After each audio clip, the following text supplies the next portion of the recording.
Hello बच्चों, चलिए प्रश्न को पढ़ते हैं। उस समतल का समीकरण ज्ञात कीजिए जो 2, 1, और -1, 3, 4 बिंदुओं से होकर जाता है तथा समतल जो हमें दिया गया है x-2y + 4z बराबर 10 पर क्या है, लंब है। तो हमें ऐसे समतल का समीकरण यहाँ पर ज्ञात करना है। प्रश्न को हल करने से पहले हम लिख लेते हैं प्रश्न के लिए मुख्य उदाहरण। प्रश्न के लिए मुख्य अवधारणा।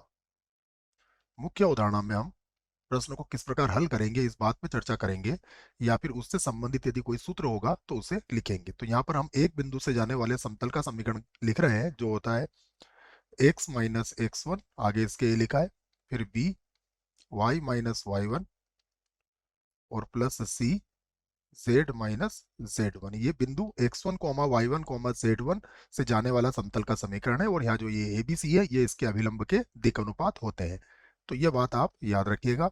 दूसरी बात, यदि दो समतल परस्पर लंबवत होते हैं तो उसके अभिलंब के जो दिक् अनुपात होते हैं उनको अगर आप क्रमानुसार गुणा करो, जैसे a1 a2, b1 b2, c1 c2, तो ये सदैव किसके बराबर होता है, 0 के बराबर होता है। तो ये लंबवत की एक प्रकार से शर्त हो गई बच्चों। तो ये दोनों बातें आपको इस प्रश्न में याद रखना है। अब देखिए हम हल करते हैं प्रश्न को। सबसे पहले हमें दो बिंदु दिए गए हैं, तो मैं दोनों बिंदुओं को लिख लेता हूँ। पहले बिंदु को मैं P से व्यक्त कर देता हूँ, जो है 2, 1, -1। दूसरा बिंदु को मैं Q से व्यक्त कर देता हूँ, तो -1, 3, 4 हो जाएगा। उसके बाद एक समतल और दिया है, तो समतल ये दिया है हमें x -2y + 4z बराबर 10। इसे बना देंगे समीकरण 1। तो आप ये कह सकते हो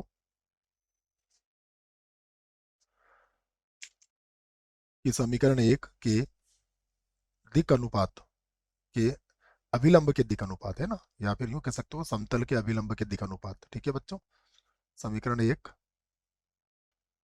वाले समतल के अभिलंब के अभिलंब अभिलंब के दिक् अनुपात दिक् अनुपात देखिए क्या होंगे, एक्स वाई जेड के गुणांक ये होंगे 1, -2, 4। ये इसके दिक् अनुपात हमने ज्ञात कर लिए, इसकी आवश्यकता हमें लगेगी।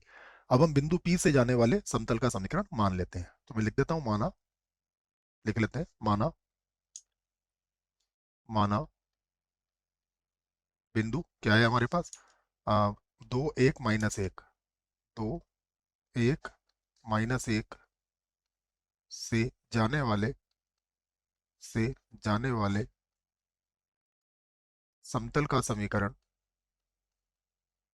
समतल का समीकरण क्या मान लेंगे हम, देखो a x-2 + b y-1 + c z+1 बराबर 0।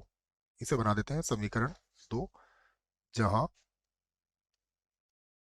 जहां a, b, c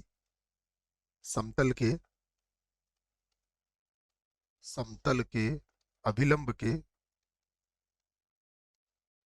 समतल के अभिलंब के दिक् अनुपात है। दिक् अनुपात है, ये याद रखें आप। अब ये जो समतल है बच्चों, देखो एक और बिंदु को संतुष्ट करता है। तो इस समतल पर एक और बिंदु है, तो मैं लिख देता हूं कौन सा बिंदु है, -1, 3, 4। तो -1, 3, 4 भी समतल पर स्थित है, भी समतल पर है, तब ये भी संतुष्ट करेंगे। तो करवा दो संतुष्ट। तो देखो एक्स का मान कितना रखोगे आप, -1, तो ये हो जाएगा -1 -2 प्लस b। वाई का मान कितना रखोगे, 3 -1 प्लस सी। जेड का मान कितना रखोगे आप, 4 + 1 बराबर 0। तो ये होगा -3a प्लस का 2b और प्लस का 5c बराबर 0। इसे बना देते हैं समीकरण 3। उसके बाद देखिए हम लिखेंगे यदि यदि समीकरण 1 तथा समीकरण 2 समीकरण 2 के समतल समतल क्या है, परस्पर लंबवत है, लंबवत है। ठीक है ना, ये समतल क्या है, लंबवत है। तब तब हमें पता है सूत्र कौन सा लगाएंगे, हम यहाँ पर लिख दिया है मुख्य उदाहरण में हम, तो ये हो जाएगा हमारे पास। देखिए इस प्रकार से, एक का गुणा किससे करूंगा बच्चों, ए से, तो एक गुणा ए हो जाएगा। ठीक है, उसके बाद देखिए अगला अनुपात क्या है इसका, -2, तो ये माइनस का 2 बी हो जाएगा। और उसके बाद कितना है, 4, तो प्लस का 4, और इसके देख अनुपात क्या है, सी, तो ये हो जाएगा सी है। तो A1 A2 B1 B2 C1 C2 ये किसके बराबर होते हैं, 0 के बराबर होते हैं। चाहो तो मैं इसको लिख भी देता हूँ कि हमने जहाँ जो मतलब सूत्र या प्रतिबंध लगाया है वो कौन सा है, A1 A2 plus B1 B2 plus C1 C2 बराबर 0। ये लंबवत की शर्त है बच्चों, जो यहाँ पर हम प्रयोग में लेके आए हैं। तो इसको और अच्छे से लिख लेते हैं। देखो तो इसको हम लिख सकते हैं A माइनस का 2B प्लस का 4C बराबर 0। इसे बना देते हैं समीकरण 4। अब 3 और 4 को हम हल कर सकते हैं। तो समीकरण 3 व 4 से इसको वज्रगुणन से हल करना पड़ेगा हमें। तो समीकरण समीकरण 3 व 4 से, देखो इसको वज्रगुणन से हल कर कैसे करते हैं बच्चों, इसमें सबसे पहले ए लिखेंगे और बटे में बी और सी के गुणांक लिखेंगे। देखो तो यहाँ पर बी के गुणांक कितने हैं देखेंगे आप, तो मैं समीकरण नंबर 3 में देखिए बी के गुणांक है 2 5, बी और सी के 2 और 5, तो यहाँ लिख देंगे 2, यहाँ पर लिख देंगे 5। और नीचे क्या आ जाएंगे, बी और सी के गुणांक -2 प्लस का 4, -2 प्लस का 4, फिर बराबर कितना लिखेंगे बी, तो 5 और 4 तो वैसे आ जाएगा। उसके बाद ए के गुणांक लिख लेंगे, तो ए के गुणांक कितने हैं यहाँ पर, यहाँ है -3 और 1, तो माइनस का 3 और यहाँ आ जाएगा 1 बराबर। अब सी की बात करेंगे तो -3 1 और बी के कितने हो जाएंगे, 2 -2, 2 -2।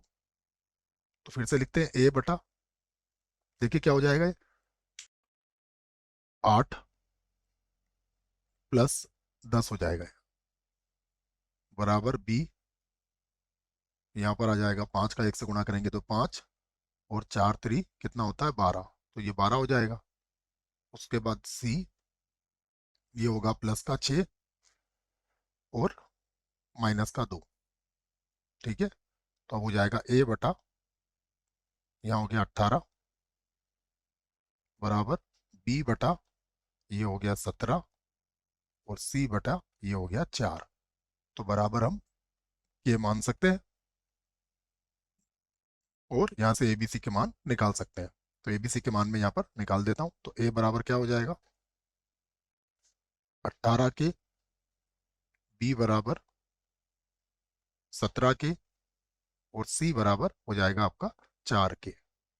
तो अब आप समतल का समीकरण लिख सकते हो कहाँ से, जो समीकरण नंबर 1 में आपने ये 2 में माना था बच्चों। ठीक है ना, यहाँ पर एबीसी के मान आपके आ चुके हैं, तो मैं लिख देता हूँ। अतः समीकरण 2 से समीकरण 2 से